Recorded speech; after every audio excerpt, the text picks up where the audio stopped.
My name is Lois, and for years, I kept wondering when my life was going to start. Every day, I walked around with a smile that wasn't mine, a performance to make people think I had everything under control. But the truth was simple. I was falling apart. I had been at the same job for 7 years. Same role, same desk, same routine. No promotion, no growth, nothing. Something inside me knew there had to be more, but I kept telling myself, at least you have a job, Lois. Don't be ungrateful. And so the cycle continued until the day it didn't. I remember that morning so clearly. I had cried myself to sleep the night before, and a call jerked me awake. Lois, it's Karen. Her voice always had this harshness that made my chest tighten. I glanced at the time, past 11. Immediately, I panicked. I'm on my way, I started to say, but she cut me off. Don't bother. You've been too nonchalant lately. You need a break. I tried explaining. I tried defending myself. But she wasn't having any of it. Then she said the words that changed everything. We won't be needing your services anymore. When you feel better, send in your resignation letter. Consider it kindness because what you should be getting is a termination. And just like that, the line went dead. And a chapter of my life closed. Fast forward 3 years. Hello, Rain. This is Lois. Rain, my junior colleague, sounded exactly like I used to. Panicked. Apologetic. Overwhelmed. I'm so sorry, Lois. I overslept, please. It won't happen again. But my concern wasn't her lateness. It was her. Are you good? I asked. Silence. Then a week. Yes, I'm good. But she wasn't. Later that day, I caught her at her workstation, head bent over her phone when she should have been working.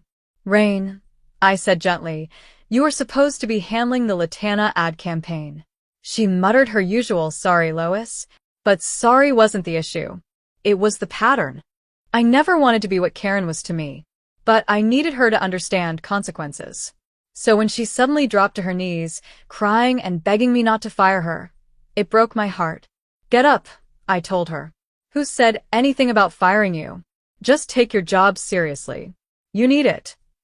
She nodded, wiping her tears. But when she went to meet her friend Carol, of course, Carol had her own commentary. According to Carol, I was an old woman, frustrated, jealous, and controlling. I laughed when Rain told me later, because if only Carol knew how much of myself I saw in Rain. Rain wasn't lazy. She wasn't careless. She was drowning the same way I once drowned. She admitted she was addicted to her phone, always needing noise, always needing distractions, forgetting where she was. And honestly, I understood. The world is so loud these days. Silence feels unsafe to some people. At the end of your party at Olwell Microfinance Bank, Rain sat beside me. She turned to me, teary-eyed. Thank you, Lois, for loving me, supporting me, believing in me. You treat me like I'm somebody. I looked at her and said, that's because you are. No one deserves to feel small. And then I told her my story, the one I've never stopped learning from. I told her how I used to be in her shoes. Not distracted by a phone, but distracted by comparison. Everyone around me was moving forward while I stayed stagnant. I worked hard, got certifications, showed up early, left late, and still nothing. Every time I asked for a promotion, I was promised and then dismissed. I stayed because my supervisor made me believe there were no jobs out there. Fear kept me chained. Until the day she fired me. Rain looked horrified. Oh no, she whispered. But I laughed. Oh yes. Because being fired was the best thing that could have happened to me. It shook me awake. It forced me to stop letting fear make decisions for me. I watched a video one day about blessings in disguise, and something clicked. My lemon had the potential to become lemonade if I squeezed it. I started applying for jobs. With my experience and certifications, the doors opened quickly. I got multiple offers.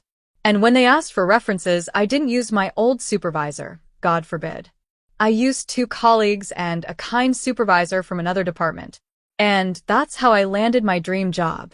A mid-level role, better pay, better environment, better me. God was good to me. I was stuck in one place, pushed out, and flourished somewhere else. So, I told Rain, let my story inspire you. Prepare for your journey, think ahead, avoid distractions. Some opportunities are time-bound. A movie from 40 years ago will still be there, but a job posting with a deadline? Once it expires, that's it. We both laughed. Put God first, I told her. Be your own cheerleader and always pay goodness forward. She whispered, thank you, ma'am. You're welcome, I smiled. Now let's dance, that's my song. And we danced into the night, grateful, joyful, and free. Thank you for watching.